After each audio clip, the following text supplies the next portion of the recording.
Hello जी guys, अस्सलाम वालेकुम। Welcome back to my channel Simsafar. तो कैसे हैं आप लोग सब? मैं उम्मीद करती हूँ कि आप सभी बहुत अच्छे होंगे और आप लोगों की दुआओं से मैं भी अच्छी हूँ। तो ये है ईद का दिन और यहाँ पर सारे ड्राई फ्रूट्स हम लोगों ने निकाल के रख दिए थे। हमें बनानी थी शीर, तो शीर में जितने भी तरह के ड्राई फ्रूट्स होते हैं या लगते हैं या जो हम डालते हैं वो यहाँ पर रख दिया। बाकी आप लोग तो और भी कुछ डालते होंगे, क्या डालते हैं मुझे कॉमेंट करके बता देना भाई। और ये रहा 4 किलो दूध, तो 4 किलो दूध की हम बनाएंगे शीर। शीर बनाने के बाद मतलब मैं तो अभी काम ही कर रही थी। यहाँ पर मम्मा पहले नहा लिए थे और मम्मा पहन रहे थे चूड़ी। उसके बाद पापा जी आ गए और बच्चों ने दादू के साथ खिंचवाए फ़ोटो। और यहाँ पर फिर दोपहर का टाइम हो गया था। मैं नहा तो ली थी लेकिन मैं तैयार नहीं हुई थी, टाइम ही नहीं मिला। तो मैं बना रही थी अब बिरयानी। मैंने कहा चलो खाना बना देती हूँ क्योंकि भूख का टाइम हो गया है। तो बस यहाँ पर खाना बन गया था, मतलब अभी बन ही रहा है, बन नहीं गया था। मैं आपको दिखा रही हूँ मैं किस तरह से बुनाई करती हूँ, आपने कभी देखा नहीं होगा ना। तो बस अब मैं रेडी हो गई थी। रेडी होने के बाद ये मेरी शोना है, सबसे छोटी बेटी, इसकी बहुत तबीयत ख़राब थी एक रात पहले से ही। तो बस अब इसके पापा आ गए थे तो हम लोग इसे दवाई दिलाने के लिए लाए।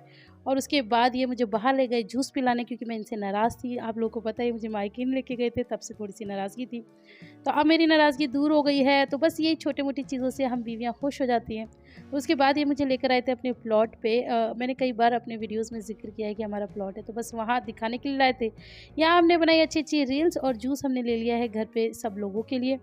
उसके बाद हम इनके दोस्त के यहाँ आ गए थे। इनके दोस्त कहूँ या अपनी दोस्त कहूँ, कुछ भी कह सकती हूँ। जो बहन है वो मेरी दोस्त है, जो भाई हैं वो इनके दोस्त हैं। तो उन लोगों ने हमें ज़बरदस्ती पकड़ लिया रास्ते में से और फिर हम आए थे यहाँ पर। यहाँ पर सबको ईद मुबारक की, थोड़ा बहुत कुछ खाया पिया, गप्पे-शप्पे सब लड़ाए। तो ईद मेरी हो गई थी यहाँ पर बेस्ट। और मैं कैसी लग रही हूँ आप लोग कमेंट करके बताना। ईद का लॉन्ग व्लॉग मैं ऑलरेडी डाल चुकी हूँ, लेकिन अब ये नया मेरे को फितूर चढ़ा है कि शॉर्ट वीडियोस डालने का। तो ये मैं आपको शॉर्ट में थोड़ी-थोड़ी चीज़ें दिखा रही हूँ। पूरा आप व्लॉग देखेंगे तो आपको बहुत पसंद आएगा। यहाँ पर आ गए हमारे हबी जी, तो ये भी कुछ-कुछ खा रहे हैं। वो जो ईद के रिचुअल्स होते हैं वो कर रहे हैं। और सोनू जो है ना, उनकी पोती थी, उससे सोनू की दोस्ती हो गई थी। तो ये दोनों लगे हुए थे अपने चने मटर बनाने में। वो अपनी चीज़ें सोनू के साथ शेयर कर रही थी, सोनू भी ले रही थी। तो इस तरह से बच्चों की दोस्ती ना बहुत जल्दी एक दूसरे से हो जाती है। उसके बाद हम घर आए थे। घर पे आके भैया ने की थी आतिशबाज़ी, वो आप लोगों ने मेरे लॉन्ग व्लॉग में देखा होगा। पहले नीचे की थी, बहुत सारा नुकसान हो गया, पर्दे जल गए, कपड़े जल गए। उसके बाद अब छत पे आ गए, अब पता नहीं क्या जलेगा। तो बस इसी के साथ हमारा ईद का व्लॉग अभी ख़त्म, मतलब अभी तो खैर नहीं हुआ। और भी बहुत सारी चीज़ें थी, वो मैंने सब लॉन्ग व्लॉग में शेयर किया है। तो ये छोटी-छोटी सी क्लिपिंग्स है जो मैं आप लोग के साथ शेयर कर रही हूँ। तो यहाँ पर खूब धूम-धड़ाका करने के बाद हम लोगों को आया था बहुत ज़्यादा मज़ा, क्योंकि इन्हीं सारी चीज़ों से लगता है कि हाँ भाई, हमारा त्योहार है और हम भी इसे बहुत अच्छे से मनाते हैं। उसके बाद हम आ गए थे वापस अपने रूम पे।